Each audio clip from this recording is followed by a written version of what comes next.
It was still dark outside when the pounding on my bedroom door jolted me awake. Not a gentle knock, not someone checking if I was up. This was the sharp, impatient kind you'd use on a stranger who owed you money. I blinked the sleep out of my eyes and reached for my phone on the nightstand. 5 in the morning.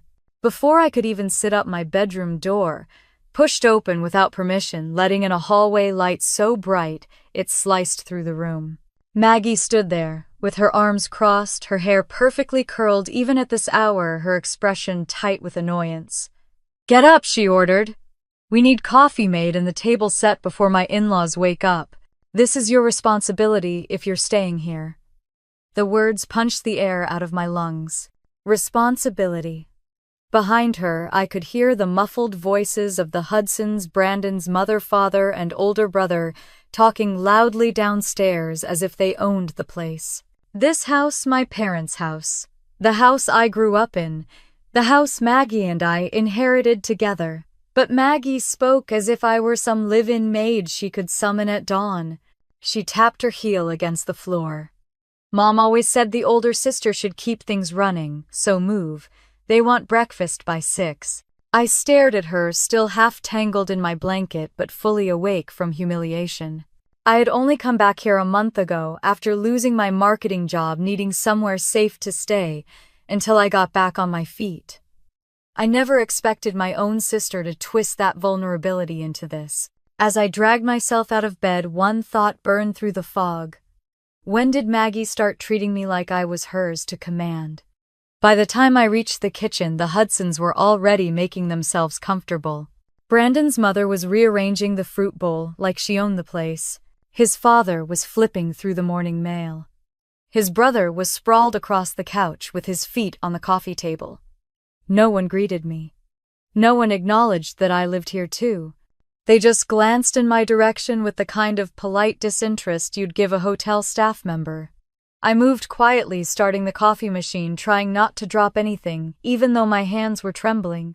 I felt the weight of Maggie's gaze behind me, supervising, evaluating, just like she had been doing for weeks now. Somehow, the girl who once cried if she scraped her knee had turned into someone who issued orders like a CEO. When I brought out the first tray of coffee cups, I heard Hudson mother mutter under her breath, "She's slow, slow." As if this was my job, as if they were paying me, as if I were here to serve them breakfast in bed at 5 in the morning. I set the cups down gently to hide the sting of embarrassment. Maggie breezed past me, smiling brightly at her in-laws and pretending she had done all the work. "Everything will be ready soon," she said sweetly, gesturing at the table I had to set by myself. "Laura's helping out, helping out." The phrase sounded wrong, like a lie told to preserve her image. Helping implied I volunteered. Helping implied I was part of the family event. Helping implied I had a choice. I didn't. While I arranged the silverware, Brandon walked by, inspecting the setup with unnecessary scrutiny. "Forks go on the left," he said without looking at me. "This is basic." I forced myself to swallow the irritation. I wanted to scream, "I know how forks work," but the words stayed stuck in my throat. I'd been swallowing too much lately. No matter how fast I moved, there was always something wrong. Plates are uneven. Coffee is too weak. Fruit isn't sliced right. Maggie and the Hudsons fired criticisms like arrows, not out of malice but entitlement. They genuinely believed I owed them this. As I made yet another pot of coffee, I caught them whispering. Maggie's voice was light, casual, as if she wasn't talking about a human being. "Laura needs structure," she told her mother-in-law. "This kind of routine is good for her." Good for me. The words hit harder than any insult that morning. It was strange how quickly the definitions had changed in this house.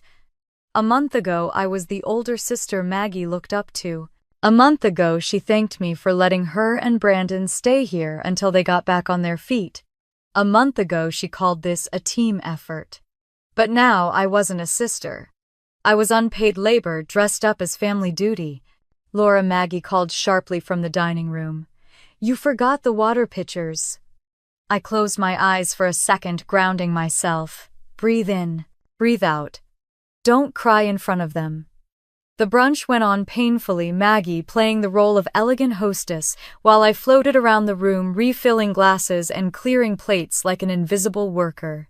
The Hudsons complimented the wonderful hosting, and Maggie accepted every praise without once acknowledging who had actually done the work. When it was finally over, I gathered dishes in silence. My back hurt, my eyes burned with exhaustion, and my heart felt like something was cracking inside it. As I walked through the living room, I spotted Maggie huddled with one of Brandon's cousins. They were laughing softly. When the cousin saw me pass, she lowered her voice, but not enough. "You're so lucky," she whispered to Maggie. "Not everyone gets a free helper at home." My body froze. Maggie didn't correct her. She didn't say she's my sister. She didn't say she's not a helper. She didn't defend me at all. Instead, she nodded. She nodded. I was shaking as I carried the last tray to the kitchen. How long had this been going on? How long had they been talking about me like this? How long had Maggie been crafting this story that I was useless, that I lived here for free, that I needed to earn my keep when I finished the dishes and walked back through the hallway? Something caught my eye on the floor near Maggie's purse. A crumpled piece of paper she must have dropped. I picked it up thoughtlessly, ready to toss it in the trash, until I saw what was written across the top. Household duties, staff assignment, and right below it in bold letters, primary support Laura daily responsibilities, cooking, cleaning, morning prep, table setting, hosting assistance. My heart stopped. I gripped the paper so tightly it wrinkled more. This wasn't stress. This wasn't Maggie having a bad week. This wasn't a misunderstanding. This was a plan. She had written it down, formalized it, labeled me as the staff. The staff. The house felt too quiet suddenly, as if the walls themselves were listening. I stood alone in the hallway, the paper trembling in my hands, the weight of betrayal settling deep in my chest. This wasn't just about breakfast. It was about my place in this home. And Maggie had already decided what she wanted that place to be. The sticky note on the fridge was waiting for me the next morning, bright yellow and impossible to miss. I walked into the kitchen, still half asleep, hoping maybe Maggie had woken up early to make coffee herself for once. But no. Instead, I found her handwriting, sharp, slanted, and bossy, plastered right in the center of the refrigerator door. Laura, wipe counters, empty dishwasher, sweep floors. Do this before noon. M. I stared at it for a long moment, the words blurring together. Yesterday it had been waking me at 5 in the morning. Today it was a written list of chores. I hadn't slept well, not after seeing that household duties, staff assignment sheet Maggie had dropped. The idea of her writing the word staff next to my name still burned like a fresh bruise. I peeled the sticky note off the fridge, crumpled it in my fist, then set it gently on the counter. I didn't have the strength to fight, not yet. I just needed coffee. But the coffee machine was already full of grounds from yesterday, waiting for me to clean it. Of course it was. While the water heated, my eyes drifted to the calendar on the wall. The one my mother used to write little notes on birthdays, dental appointments, holiday meals. Maggie had replaced it with a sleek, minimalist planner full of events, titled Hudson Family Brunch, Hudson Dinner Prep, Hudson Game Night. No mention of Laura anywhere. I didn't know when it had happened, but this no longer felt like my parents' home. It felt like a stage Maggie was redesigning to feature herself, and I was the lighting crew in the background. I began wiping the counters, trying not to cry. I didn't want to give this house or these people any more of my tears. But remembering how it all began made my chest ache. 6 months ago, Maggie and Brandon had shown up with hopeful smiles and promises that they'd stay just a little while. They'd lost their apartment after Brandon switched jobs, and Maggie claimed they needed a place to regroup. She had hugged me tight, thanking me for being the responsible big sister. I still remember hugging her back, relieved to have family close, thinking it would be good for all of us. Back then, Maggie asked for help sweetly. "Can you fold this laundry? I'm so overwhelmed. Can you start the rice? I'm running behind. Can you grab the mail? Brandon's expecting something important? It felt so small, so simple, and I had free time between job applications, so I didn't mind. But soon the tone of her request changed. It wasn't, "Can you?" anymore. It became, "You should. You should tidy up the living room before they arrive. You should make dinner tonight. Brandon had a long day. You should vacuum upstairs. It's your turn. Your turn. Duties, responsibilities." When had this become a system? 3 weeks after they arrived, Maggie announced a house meeting. I still remember her sitting at the dining table with that faux serious expression she used to mimic corporate managers. "We need structure," she had said, "to keep things running smoothly." She presented a chore schedule she'd typed up and printed in color. It was organized in neat grids like something out of an office, except every single task was assigned to me. I had laughed nervously, thinking it was a joke. Brandon hadn't laughed. Maggie hadn't even smiled. Instead, they both nodded at me, waiting for agreement, as if I were the intern at their new startup. After that, chores weren't requests anymore. They were expectations. And the Hudsons? Oh, they fed the fire gladly. A well-run home requires everyone knowing their role. Hudson mother had said one night as I served dinner. If she's living here without rent, she should contribute. Hudson father had muttered over dessert. Contribute. They loved that word. It excused everything. I finished mopping the kitchen and moved on to the dishwasher. It wasn't even full, but Maggie insisted it be run daily. Cleanliness is important, she always said. But whenever she said cleanliness, she meant performing for her in-laws. As I stacked the plates, I heard footsteps behind me. Brandon walked in yawning, already dressed for work. He barely looked at me. "Make sure the table is clean before I get home," he said casually, as if commenting on the weather. "And don't forget the guest towels. We're having people over this weekend." He didn't say please. He didn't ask whether I had plans. He didn't even acknowledge that I existed outside of my chores. I kept my eyes on the dishes, choosing silence instead of the argument burning in my throat. When Brandon left the room, I stood there gripping the edge of the counter until my heartbeat slowed. I needed air. I needed something that didn't make me feel like I was shrinking. I grabbed my purse and walked to my part-time job at the flower shop. The moment I stepped inside, the scent of fresh lilies and roses wrapped around me like a warm blanket. Soft music played in the background, sunlight filtered through the windows, and for the first time that day I exhaled. And then I heard a voice behind me, bright, warm, familiar. "Laura, is that really you?" I turned, and there she was, Hannah. My high school best friend. The one person who had always told me I deserved better long before I understood what that meant.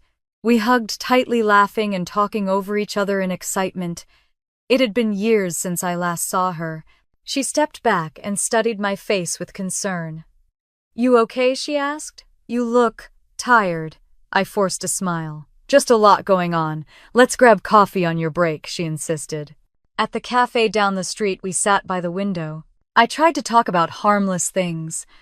My job hunt, the flower shop, the weather, but Hannah wasn't fooled. So she said gently, "What's going on at home?" The question cracked something inside me. Words poured out before I could stop them. "It's just temporary," I said quickly. "I'm helping Maggie and Brandon. They've been stressed. They need me right now." Hannah looked at me the way only an old friend could, seeing straight past the excuses. "Helping," she repeated. "Or doing everything." I laughed weakly. "It's not that bad." But Hannah didn't smile. Her voice dropped to a serious, steady tone I hadn't heard in years.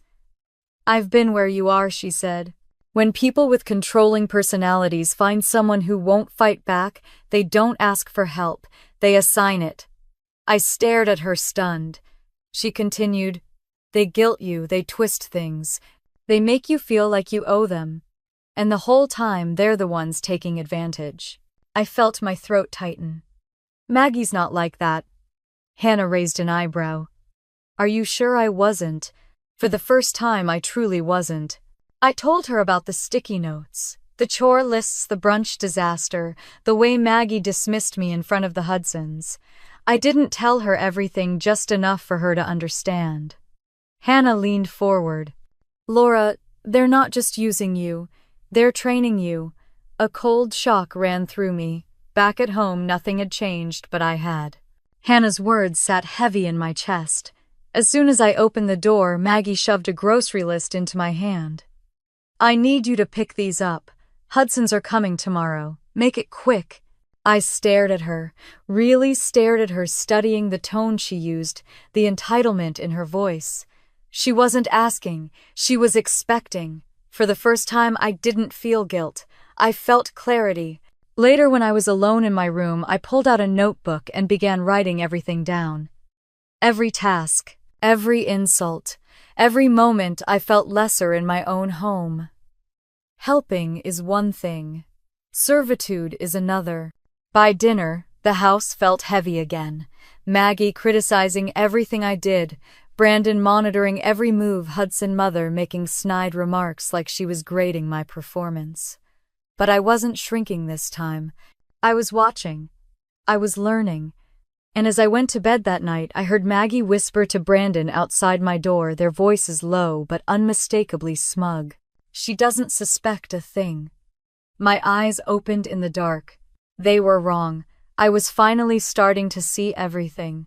I sat at the edge of my bed long after midnight, the crumpled household duties. Staff assignment sheet still burned into my thoughts. I kept seeing my name printed beneath the words primary support.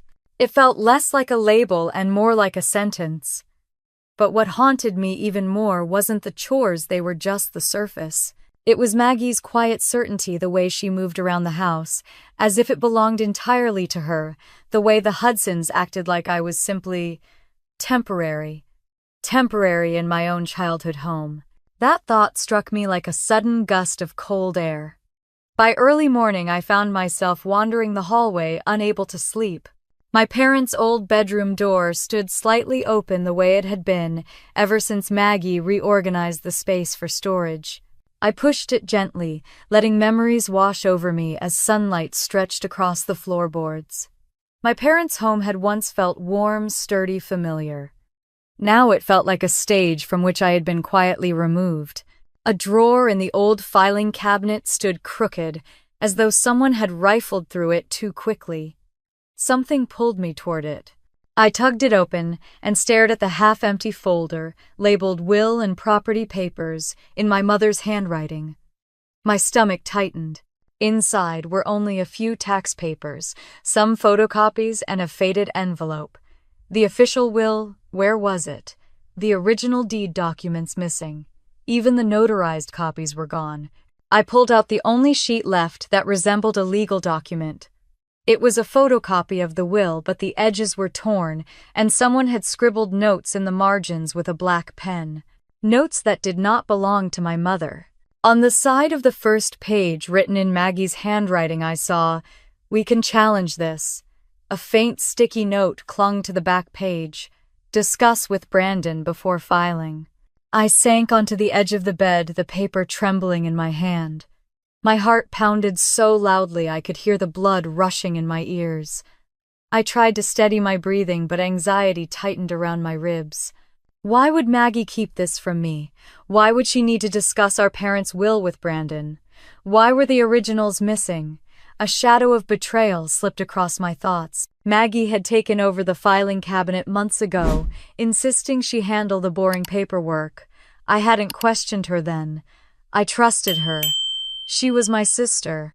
But suddenly, every moment she avoided talking about the inheritance replayed sharply in my mind. "Let's not worry about the legal stuff right now," she'd said once with a hand wave. "It's just paperwork. I'll handle it," she'd said another time, snapping when I asked too many questions. Now the truth was sitting in front of me like an open wound. She had kept me away from these documents deliberately. When I finally forced myself to stand, I moved through the hallway with new eyes. Details I'd overlooked before seemed glaring. Family photos of the Hudsons on the mantel. Maggie's plush throw pillows replacing my mother's. Brandon's toolboxes crowding my father's old shelves. the guest room redecorated with soft blues and a sign that said Baby Dreams, as if the house belonged to them, as if my parents had never lived here, as if I never had. I walked slowly down the stairs, the realization cutting deeper with every step. Maggie and the Hudsons weren't just living here, they were settling and rooting themselves, expanding, occupying space until no one else fit. I was becoming invisible inside my own inheritance. Later that afternoon, while dusting the bookshelf in the living room, I found a thin folder wedged between two cookbooks. It wasn't labeled. I pulled it out and opened it carefully. Inside was a clearer photocopy of the will. At first glance it seemed normal, but when I looked closer I noticed a few horrifying details. Someone had crossed out a line with dark pen ink. A line that read, "The property is to be shared equally between my daughters Laura and Margaret." My vision blurred for a moment. I gripped the paper to steady myself. Someone had physically crossed me out. Below the scratched-out line was a handwritten note, "Unstable, not working. Use this." I felt like the breath had been punched out of my lungs. My hands shook so violently I nearly dropped the folder. The room swayed for a moment, and I had to press a hand against the wall to keep myself standing. They weren't only trying to control me, they were building a case against me. Suddenly memories came crashing back. Maggie telling Brandon Laura's not really back on her feet yet. Hudson mother saying, "People who don't contribute shouldn't make decisions about property." Brandon joking to his cousin, "We'll have this place figured out in a few months." Had that been a joke or a timeline, I swallowed hard and stepped away from the bookshelf, heart pounding in my ears. I remembered a dinner months earlier when Brandon and his brother were whispering in the kitchen. "All you need is the right paperwork," his brother had said. "Once she's out of the picture, the house is yours." At the time I thought they were talking about a job application. Now I wasn't so sure. My phone buzzed, snapping me out of my spiraling thoughts.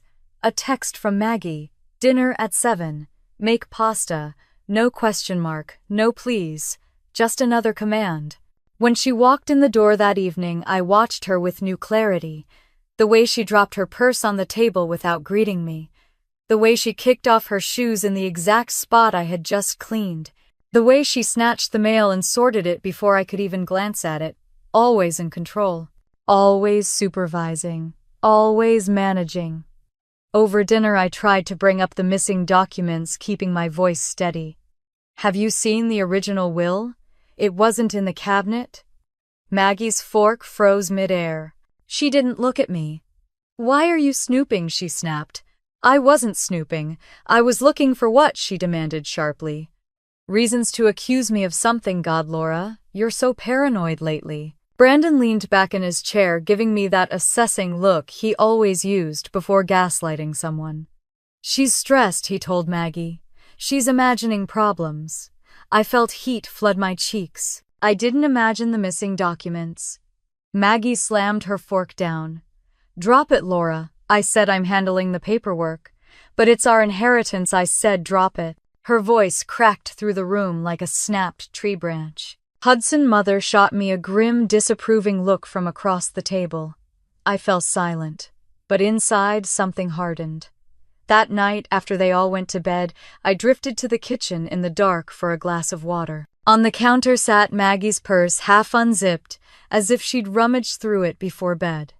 A small envelope peeked out the corner, sticking just far enough to show the handwriting. My mother's handwriting. My stomach twisted. I pulled the envelope free with trembling fingers. Inside was a single note written years ago. "If anything ever happens to me, make sure both of you review the will together. Don't sign anything alone." My breath caught in my throat. Why was this hidden? Why had Maggie kept it from me? Why had she buried it inside her purse? The kitchen felt cold. The house felt foreign, and for the first time I felt truly afraid.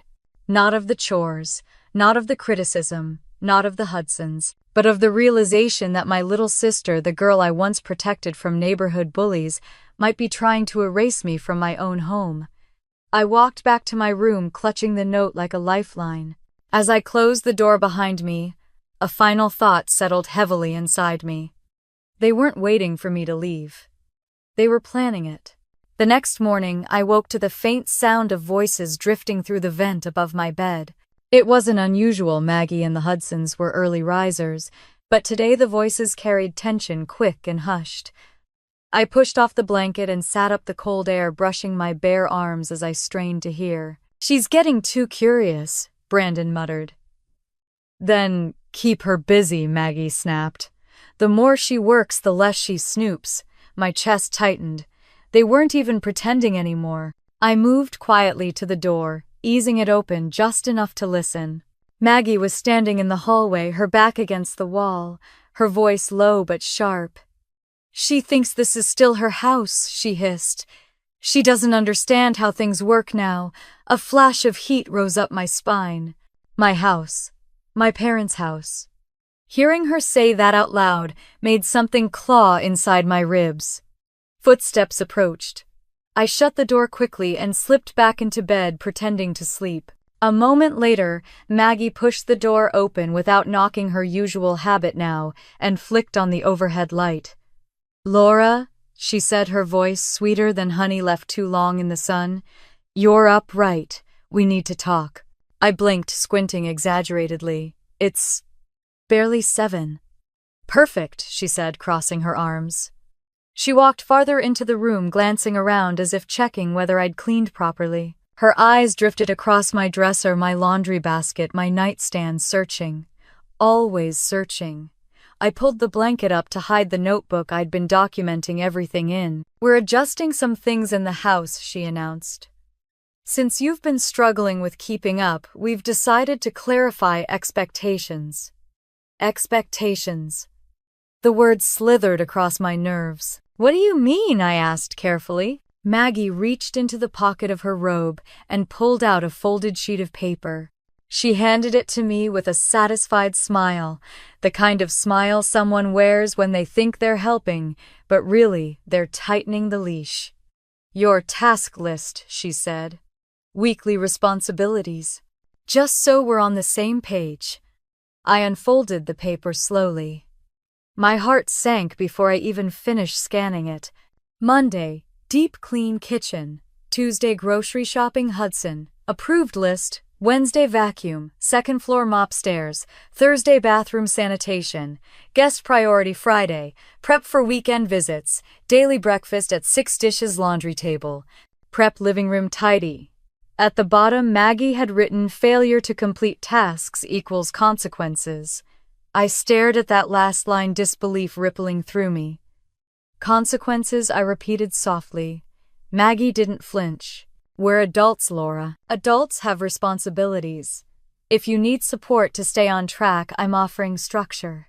"Structure," I whispered. "You're scheduling my life." "It's for your own good," she said, brushing imaginary lint from her robe. "And for the household." I felt something in me tilt like a bookshelf overloaded with weight. "Maggie, you can't expect me to do all this." Her expression didn't change. "Well, someone has to. Brandon works. I work." "You're here," I inhaled sharply. "I'm not your employee." Maggie's jaw tightened. "Don't be dramatic." She turned and left the room without waiting for a response, the door swinging behind her. The paper trembled in my hand. After a moment of frozen silence, anger flooded me so fast I had to stand pacing the room as the list crinkled in my fist. Consequences. For what? Not being her maid, not bowing to the Hudsons' endless demands. I shoved on a sweater and went downstairs for air. But the moment I reached the living room, Brandon's brother was lounging on the couch again, his shoes on the coffee table, eating the last of the cereal I'd bought. He didn't even look at me as he said, "Hey, can you get me a spoon?" Didn't want to get up. I didn't move. Slowly, he glanced up. "You deaf or something?" The anger burst through my restraint. "Get it yourself." His eyebrows shot up. "Damn. Someone's cranky." Hudson mother swept in at that moment, her lips already pursed. "Tone, Laura. A woman in your position should know how to speak respectfully. A woman in my position." My hands curled into fists at my sides. What position is that exactly? I asked, my voice trembling with barely contained fury. Oh, sweetheart, she said, patting my arm like I was an elderly dog when you live in someone else's home. This is my home too, I snapped. Her smile flickered, then sharpened. Maggie didn't mention that you're getting sensitive again. Again. That word hit like a slap. It didn't matter what I said, every protest became proof of my instability. I turned away to keep from screaming. I walked into the kitchen, my breath shaking. For a moment I just gripped the edge of the counter, grounding myself, letting the cool surface keep me from falling apart. That was when I saw a drawer left open an inch the corner of a paper sticking out. I pulled it open and stared. Inside were dozens of receipts, every single one from the past 3 months. Every single one under the name Margaret Hudson. I slid into a chair, the paper spilling around me. High-end restaurants, fancy skincare, designer shoes, home decor, luxurious spa appointments, boxes shipped to our house, meals delivered when I was the one cooking every night. The totals were staggering. $180, $245, $320, $410. And at the end of one receipt, bold letters, payment method, credit line HUD 23. My pulse hammered through me. They were living richly off credit taken out under this address. Under my house. I dropped the receipts back into the drawer as footsteps approached. I shut it quickly, my heart still racing, and turned to see Maggie entering the kitchen. She glanced at my expression, her eyes narrowing. What's wrong with you now? I swallowed hard. Nothing. She gave me a skeptical look and then leaned in slightly. Listen, I need you to clean the guest room today. Brandon's cousin is coming again.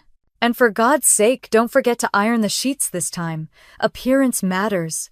Words pressed against my throat, accusations, demand, screams, but I pushed them down. Not yet. I needed more proof, more knowledge, more understanding of just how deep their plans went. As I cleaned the guest room later, folding crisp corners and spraying lavender on pillows, Maggie would claim credit for my mind, replayed every strange comment, every whispered conversation, every time she seized the mail first. She was building something, a narrative, a case, a foundation, one that didn't include me. As I tucked the last sheet into place, Brandon passed by the doorway and muttered, "Good. You're finally doing your part." I stood still, staring at him, something cold and sharp forming inside me. He didn't notice. He walked away. But I wasn't the same woman I had been yesterday.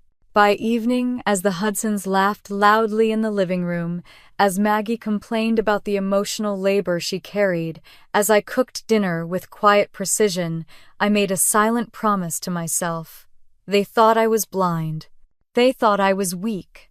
They thought they could rewrite the story of this house and scrub my name out of it.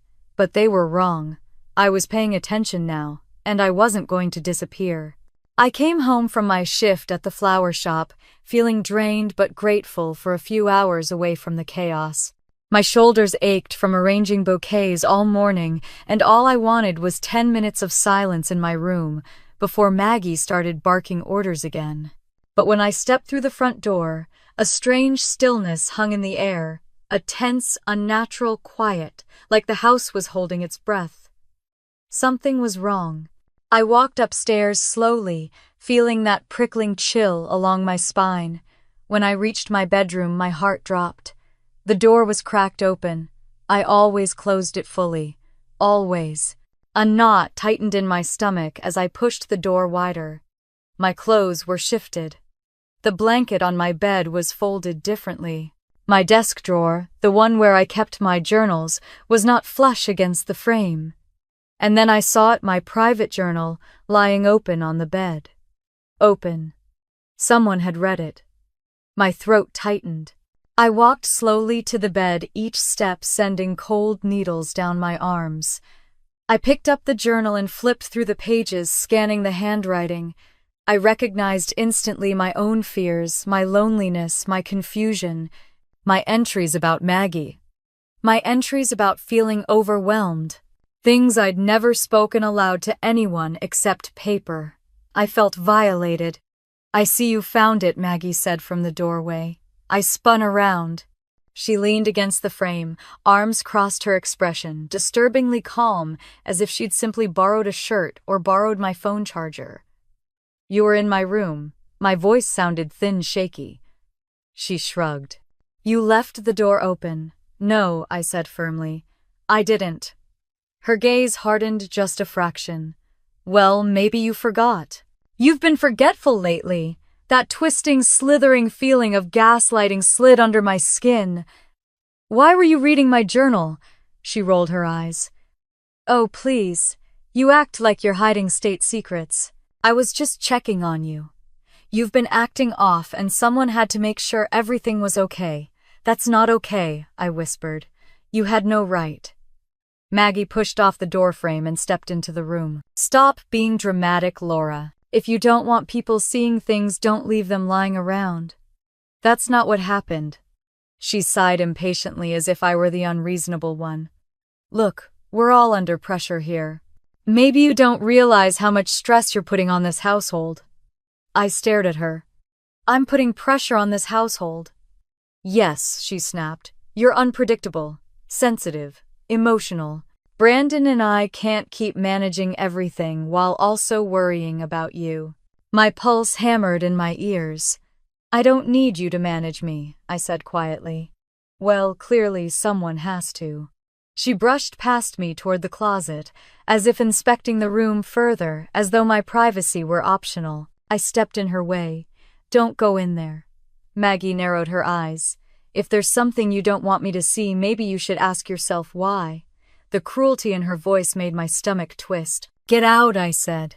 It was the first time I'd spoken the words to her in months. She hesitated, giving me a long, calculating look before she finally turned toward the door. "Oh, and one more thing," she said, pausing with her hand on the knob. "This is our house, Laura, not just yours.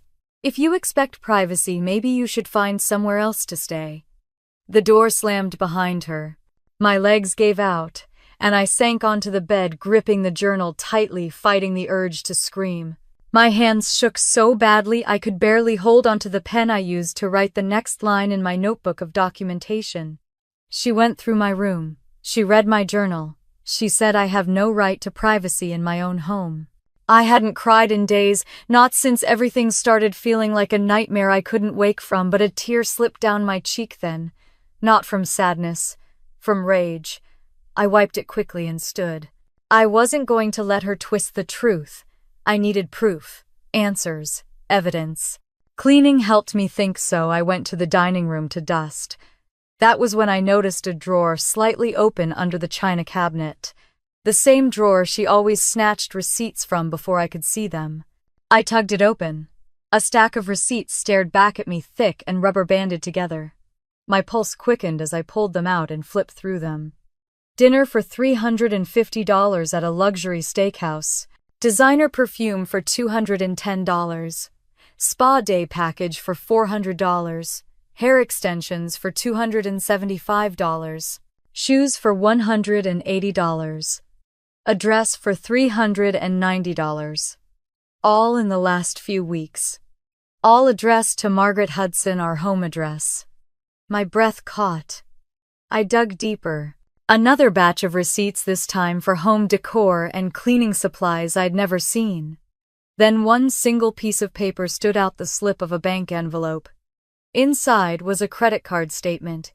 Limit increase approved. Primary cardholder, Margaret Hudson address. Our house total, due $8,742.19. My mouth went dry. They weren't just living off me. They were building credit lines off my house. Suddenly, Maggie's words made sense. Our house. Find somewhere else to stay. You're forgetful. We're managing you. She wasn't just controlling me. She was laying the groundwork to claim the house. I shoved the receipts back into the drawer as heavy footsteps approached. Brandon entered the dining room, wiping his hands on a towel. "Why are you snooping?" he asked, his eyes sharp. I wasn't. He stepped closer. "Maggie said you've been on edge. Maybe you should take a break from chores for a while. We'll tell you when we need something. Tell me when we need something. Not ask, tell. I felt sick. I'm going for a walk, I said, quickly brushing past him before he could block the doorway. The cold air outside shocked my system awake. I walked aimlessly down the street, each step loosening the grip of their voices in my head. I needed clarity. I needed someone who didn't think I was losing my mind. I needed Hannah. When she picked up the phone, her voice was soft but steady. Hey, what happened? I told her everything. The journal, the receipts, the credit line, the gaslighting, the invasion. There was a moment of silence. Then Hannah spoke with the fierce protectiveness only true friends can summon. Laura, this isn't normal. This isn't family. This is control. I know, I whispered, my voice cracking. You need to document everything. Keep it safe. And don't confront them yet. I won't, I said, gripping the phone. I'm done being blind. When I returned home, the house was unusually silent. Too silent. Maggie was whispering to one of Brandon's cousins in the living room. Her voice drifted toward me as I took off my shoes. She's adjusting, Maggie said softly, as if she were discussing a pet. She just needs more direction. The cousin laughed. Well, you've got a good setup. Free help while you two save for a house, I'd kill for that. Maggie smiled, proud, smug, pleased. Yeah, it's all working out. My hands tightened into fists. I turned and walked silently to my room, closing the door behind me. I took out my documentation notebook, opened to a blank page, and wrote with slow, steady strokes. They think I'm adjusting. They think I don't know. They think I'm theirs to control. But I'm awake now, and they have no idea what's coming. The morning after Maggie read my journal, I couldn't stand to be inside the house any longer than necessary. My skin felt too tight, my nerves stretched thin, and even breathing beneath that roof felt like inhaling someone else's anger. The second I finished the breakfast chores she'd assigned me, washing dishes, wiping counters, organizing the pantry by her ridiculous color-coded system, I grabbed my purse and walked out before anyone could stop me. The air outside was cool and soft, brushing my face like a blessing. I headed straight to the flower shop, my part-time refuge. The minute I stepped inside, I felt the tension in my shoulders loosen. Soft music filled the space, the kind with acoustic guitars and warm harmonies. The scent of fresh lilies and eucalyptus drifted around me. A little bell chimed as the door closed, sealing the chaos outside. Morning, Laura, my coworker called. We've got a shipment of hydrangeas in the back. Got it, I said, grabbing an apron. Work was the only place where no one demanded anything from me except simple, honest tasks. Arrange flowers, tie ribbons, take orders. No chore list taped to the fridge. No footsteps following me down the hall. No one calling me sensitive or unstable if I looked tired. I slipped into the rhythm, easily trim stems, remove extra leaves, place them in clean buckets. For a little while I could forget the nightmare unfolding at home. That piece lasted all of 10 minutes. Oh my God, a familiar voice said behind me, bright and warm like the sun cutting through clouds. Is that you? I turned, letting the hydrangeas fall gently into the bucket, and there she was, Hannah. My closest friend all through high school. The girl who used to dream of running a bakery with me. The one who had moved away years ago, but still felt like home every time I thought of her. Hannah, I gasped. She laughed and hugged me so tightly I nearly dropped my scissors. I thought it was you. Wow, it's been forever. I felt something inside me. Thaw. You look amazing, I said. So do you, she said, then paused, her expression shifting. Well, you look tired. Okay, I shrugged quickly. Too quickly. Just busy. Life, you know. Her eyes softened in that knowing way they always did. When's your break? You're coming to coffee with me. An hour later, we sat near the window of a small cafe down the street, steaming mugs in front of us. Hannah leaned forward with her chin on her hands, smiling the way she used to when she wanted me to spill everything. So she said, "What's going on?" I hesitated. How could I explain it without sounding dramatic, without sounding paranoid? without sounding like the version of me. Maggie kept painting unstable, oversensitive, a burden. I'm living with Maggie for now. I began cautiously. Just until I get on my feet. Hannah frowned. I thought you owned your parents' house together. We do, I said. But things got complicated. She didn't interrupt. She didn't judge. She just listened the way no one in my house ever did.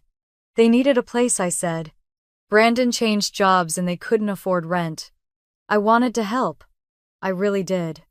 And now, she asked. I stared into my coffee, watching the steam swirl. And now, I said slowly, I'm doing a lot. All the cooking, all the cleaning, laundry, grocery shopping, waking up early to set the table. Every day feels like I'm living someone else's life. And I don't know how it happened. Hannah didn't even blink. Okay, she said calmly. Helping is one thing. Being their unpaid maid is another. My throat tightened. It's not that bad. Laura, she said gently, you're defending them. I looked away. She pressed on. Let me ask you something. Are you doing chores because you want to? Or because they expect you to demand you to? I swallowed hard, because if I don't, Maggie gets upset, and the Hudsons complain, and everyone blames me for everything that goes wrong. Hannah leaned back. There it is. There what is, I asked. She spoke slowly, choosing every word with care. This isn't helping. This is training. Training, I echoed. People like Maggie, she said, they don't ask. They assign. They push boundaries. And every time you let something slide, they take more. That's not family. That's control. I let out a shaky laugh. You're exaggerating. Her expression didn't change. Tell me one thing, Laura, and be honest. Do you feel like you have any privacy in that house? I hesitated. Then the memory punched me, my journal lying open on my bed. My voice cracked. She goes through my room. Hannah's face changed. Laura, she read my journal, I whispered. She said it was because she was checking on me. Hannah exhaled slowly, her jaw tightening. That's not checking. That's an invasion. I know, I said, my hands trembling around the mug. And I found receipts. Credit lines. She's been using the house address for loans and shopping, all under Margaret Hudson. Oh my God, Hannah whispered. That's fraud. And dangerous. I nodded, staring down at my coffee. Do you have proof? She asked. I'm collecting it, I said softly. But I'm scared. Hannah reached across the table and squeezed my hand. Collect everything. Every receipt, every schedule, every message. And don't confront them, not yet. People who manipulate don't like being exposed. They will escalate. I nodded, swallowing the fear rising in my chest. And Laura, she added gently, you deserve better than this. When I returned home that afternoon, Maggie was waiting for me in the hallway with her arms folded tightly. You didn't tell me you were going out, she said coldly. I don't need permission, I replied, surprising both of us. Her eyes narrowed. You should communicate better. You left chores undone. I looked past her, noticing the task list still taped to the fridge. I walked to it, slowly peeled the tape from the top corner, and folded the paper in half without a word. What are you doing? Maggie demanded. I'll do what I need to do, I said calmly. But I'm not following this. The shock on her face was immediate and sharp. She wasn't used to resistance. Not from me. Don't test me, Laura, she warned. I'm just trying to help you. You're trying to control me, I said quietly. Her eyes flashed with something dark, fear maybe, or anger, but she said nothing. Later that night, lying awake, I heard her outside my door whispering to Brandon again. She's changing, Maggie said nervously. She's starting to notice things, Brandon grunted, then tightened the rules. No, she hissed. We can't let her slip away now. Slip away. The phrase chilled me. That was the moment I realized they weren't just using me. They were relying on me, my obedience, my labor, my silence. And as I lay there in the dark, staring at the ceiling, Hannah's words echoed in my mind. This isn't help, it's control, and it was time for that to change. The package was sitting on the front porch when I came home from work, propped neatly against the door. as if someone had placed it there with care. At first, I didn't think anything of it. Maggie was always ordering things. Shoes, serums, kitchen gadgets she never touched. But when I bent down to pick it up, the label made my breath hitch. Margaret Hudson, homeowner. Our home address, homeowner. My pulse thudded hard in my throat. I stood there, staring at the printed letters, until the world around me blurred. She wasn't Margaret Hudson here. She wasn't the homeowner. She was my sister. Half owner at most. But the confidence of that single word, homeowner, struck something deep and wrong. I carried the package inside. I didn't get 2 steps before Maggie swooped into the hallway like she'd been waiting behind the door. "What are you doing with that?" she said sharply. "I found it outside," I replied. She snatched it out of my hands. "Don't touch my mail. I just brought it in," I said, annoyingly calm. Her eyes darted to the label as if checking whether I'd read it. "It's nothing, just paperwork." Then, more pointedly, "You don't need to worry about anything addressed to me." Homeowner pulsed in my mind like a neon sign. "Why does it say that?" I asked quietly. Maggie stiffened. "It's just easier. Companies mess things up if you tell them too much." God, Laura, don't get dramatic. Before I could respond, Brandon appeared from the living room, his expression sour. "Stirring trouble again," he muttered. "Leave the mail to us. Us. Not family. Not co-owners. Us." They were already drawing lines I wasn't supposed to cross. That night, after they went upstairs, I sat on my bed replaying every strange moment over the past month. The way Maggie always grabbed the mail. First, the packages addressed to her new last name, the bills she hid in drawers, the way she insisted on handling all the paperwork. It wasn't paranoia. Something was happening. The next morning during lunch break, I met Hannah outside the flower shop. We sat on the curb under a small patch of shade as I told her about the package and the word homeowner. Her face hardened as she listened. "Laura," she said slowly, "that's not a small thing. That's intentional." I swallowed. "What do you think it means?" "It means she's claiming something that isn't hers yet. She's setting the foundation for rewriting the story about the house, about you, about everything." My stomach twisted. Then she added, "If she's using that address on official documents, credit accounts, anything, that's financial exploitation. Or worse." My hands went numb. "I think she is," I whispered. "There have been receipts, credit lines, big purchases I didn't know about." "Then you need to look deeper," Hannah said, carefully. The idea terrified me, but the possibility of losing everything terrified me more. That evening, while cleaning the dining room for yet another Hudson dinner, I noticed the same drawer under the china cabinet slightly open again. Maggie must have rifled through it earlier. She always left chaos behind her. I glanced toward the hallway empty. My heart hammered as I slid the drawer open.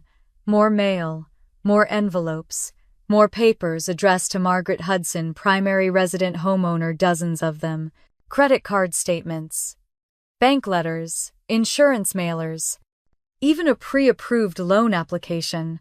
My hands shook as I sorted through the pile. Then I saw it, a crisp envelope marked Home Equity Credit Line pending approval. My vision tunneled for a moment. Only a homeowner could apply for something like that. And she didn't put both our names on it. Just hers. My throat closed. She was trying to leverage the house for credit. My house, our parents' house. I shoved the papers back quickly when I heard voices approaching. I stepped away just in time as Maggie entered laughing loudly with one of the Hudson cousins. They didn't see me. They didn't know I was listening. "So, how much longer do you think you'll stay here?" the cousin asked. Maggie smiled smugly. "A few more months, maybe. We'll have enough for our down payment soon." "Thanks to Laura," the cousin said with a knowing laugh. "Please," Maggie scoffed. "She thinks she's helping. She's saving us a fortune." My lungs tightened, but I stayed still. Maggie lowered her voice to a whisper, but I heard every word. "Brandon and I calculated it. As long as she stays obedient, we save at least $1,800 a month. Free food, free utilities, free everything. We'd be stupid not to take advantage. Take advantage. The words lit a fuse inside me. She doesn't complain, the cousin asked. She won't, Maggie said confidently. She's too soft, too emotional. Always has been. She doesn't know how to stand up for herself. Honestly, she's perfect for this. Perfect for this. Like I was a tool, a function, a role, not a person. They walked away laughing. I stood frozen heat rushing to my face, my chest, my fingertips. I wasn't imagining anything. I wasn't dramatic. I wasn't unstable. I was being used. After dinner, after hours of silently serving plates and listening to the Hudsons critique my cooking like judges, I waited until the house was quiet. Then I slipped into Maggie's room. I didn't plan to. My feet moved on their own. Her room was spotless, curated like a showroom. Soft gray blankets, velvet pillows, expensive candles she never let me light. On her nightstand sat a stack of shopping bags and a folder partially tucked beneath a jewelry box. My pulse quickened as I slid it out. Inside were copies of documents, emails, correspondence with a bank officer, a form titled Verification of Home Ownership Applicant, Margaret Hudson. The section labeled Proof of Residency listed only her name. My name wasn't anywhere, not even crossed out. It was like I didn't exist. I sank onto the edge of her bed, the room spinning. My breathing came fast and shallow. I'd always believed Maggie was messy, selfish, maybe thoughtless. But this was deliberate. This was coordinated. This was a plan.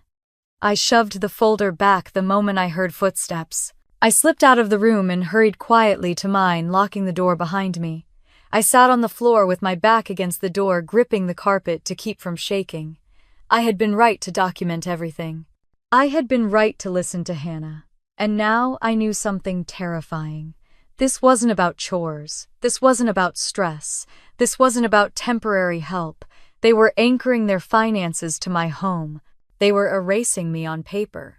They were building a future that didn't include me, except as the unpaid labor that helped them get there. I pulled out my documentation notebook and wrote the date in heavy strokes. Then I wrote, "They're using my home address for credit. They're claiming to be the homeowners. They're saving money off my work. They think I am too weak to notice. But I see everything now. And I'm done pretending I don't." I woke up before my alarm that morning, long before the sun even began to turn the sky pale. For the first time in months, I didn't feel dread pressing against my ribs. Instead, there was a strange, steady calm sitting in the center of my chest, a kind of quiet strength I hadn't felt since before Maggie and the Hudsons moved in. It wasn't confidence exactly, more like resolve. I sat on the edge of my bed, letting the cool air settle over me, my fingers brushing across the thick notebook I kept hidden beneath the mattress. Every page was filled. Now dates, receipts, overheard conversations, bank statements, pictures of packages addressed to homeowner. I had written until my hand cramped. I had photographed until my phone storage almost ran out. Today I would turn all of that into something useful. I took a breath, opened my laptop, and typed the words I'd been too afraid to type before inheritance lawyer near me. The search results glowed in the dark room. My pulse quickened as I clicked the first link. A law office specializing in property rights, inheritance, disputes, and family financial abuse, words that made my stomach twist because they described my life too accurately. I swallowed and dialed the number. "This is Attorney Preston Hale's office," a woman answered warmly. I hesitated, then said I need help. Within minutes, I had an appointment scheduled. A real appointment, with a real attorney. And suddenly, the weight I'd been carrying for months shifted ever so slightly, like the first crack of light beneath a heavy door. I got dressed quietly and left my room notebook tucked deep inside my purse. The hallway was silent. Maggie and Brandon were still asleep. Perfect. I tiptoed past their door and slipped outside into the early morning chill. At the flower shop later, Hannah saw me walk in and immediately put down the bouquet she was arranging. "You okay?" she asked. I nodded. "I did it. I called a lawyer." Her eyes shone with relief. Good. Good, Laura. You're finally taking control. But the real test would come at home. By the time I walked through the front door again, Maggie was waiting for me in the kitchen with a stack of dishes in her arms and irritation already tightening her mouth. You're late, she said. We needed you here. The Hudsons are stopping by later. I hung my purse on the chair, keeping my face neutral. I had things to do. She frowned. Things? What things? I shrugged. My things. The confusion on her face flickered into something like suspicion. She wasn't used to me being vague. She wasn't used to me being anything but predictable. Anyway, she said briskly, recovering, I made a new list of what needs to be done today. Don't forget the I'll get to it, I interrupted. Her mouth snapped shut. She wasn't sure what to do with that. Later that afternoon, when the Hudson relatives arrived, hovering around the living room like they owned the place, I didn't rush to serve them. I didn't fetch drinks. I didn't offer snacks. I just moved calmly, deliberately, doing only what I absolutely needed to. Maggie kept shooting me glances, small frowns tightening her eyebrows. Good. Let her wonder. When everyone finally left and the house quieted again, I pulled out my notebook and began making copies, digital and physical, of everything. Receipts, photos, notes, the photocopied will, Maggie's handwriting in the margins, her email drafts tucked in her drawer. Every document I'd found. I uploaded everything to a cloud drive, then hid a USB drive behind the canned vegetables in the pantry. No one looked there. As night settled, Maggie and Brandon retreated to their room. The house darkened. Floors creaked as the wood cooled. A faint hum from the refrigerator echoed into the silence. I stepped into the hallway and stared at my sister's closed door. I didn't want revenge for the sake of cruelty, but I wanted her to feel even a fraction of what she'd made me feel. Just enough to shake her. Just enough to make her wonder what was happening. Just enough to remind her that I wasn't powerless. Quiet as a shadow, I pushed open her door, slipped into the dark room, and picked up her phone from the nightstand. Brandon was snoring softly. Maggie's breathing was deeper, steady. I opened her alarm settings. Tomorrow was Saturday, her favorite day to sleep in. I changed the alarm from 6:30 a.m. to 4:00 a.m. I set a second one for 4:05 and a third one for 4:10. I placed the phone back exactly where it had been.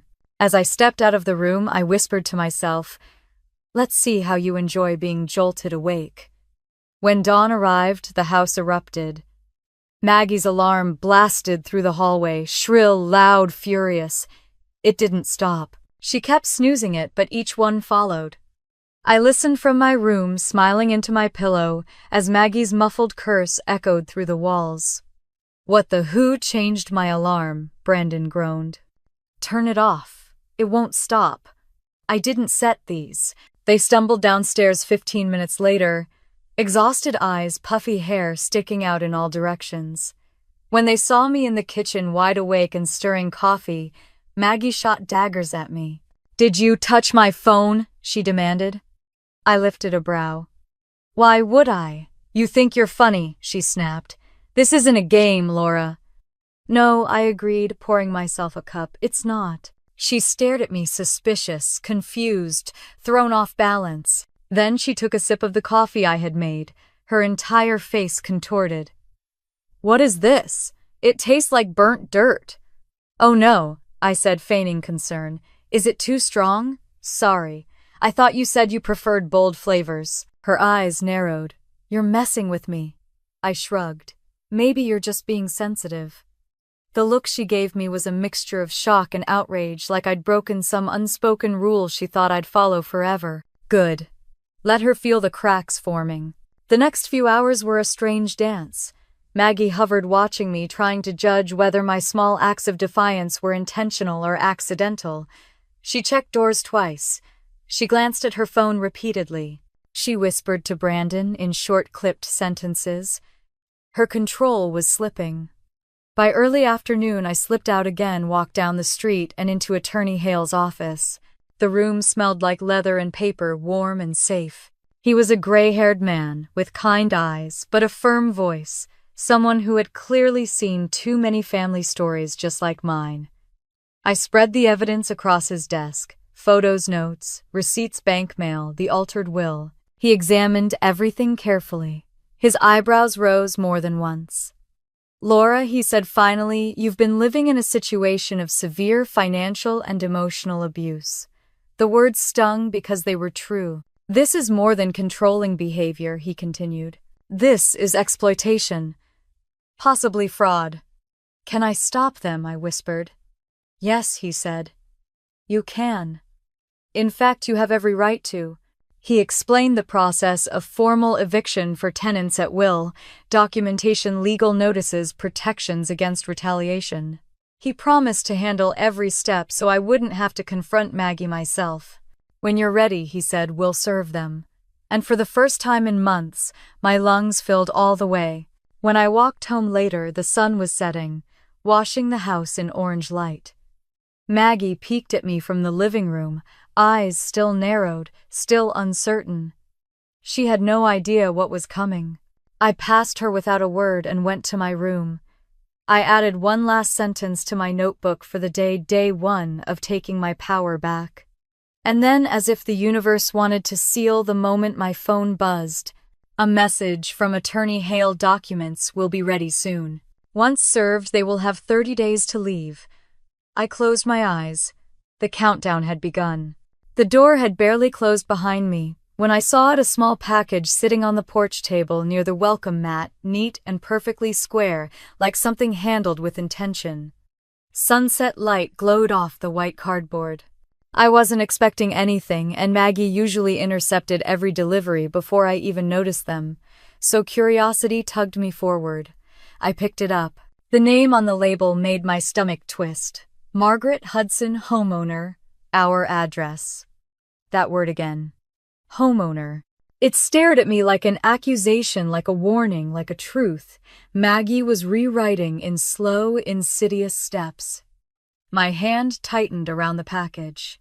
I stood there frozen for several seconds, the evening breeze brushing my skin as panic bubbled quietly in my chest. When I finally opened the front door, I barely got a foot inside before Maggie appeared out of nowhere, her expression pinched.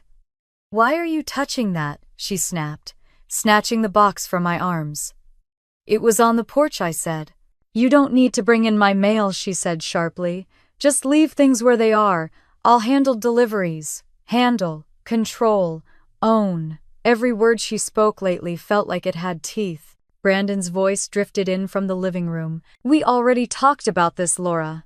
Don't touch things that aren't yours. Not yours. Not yours."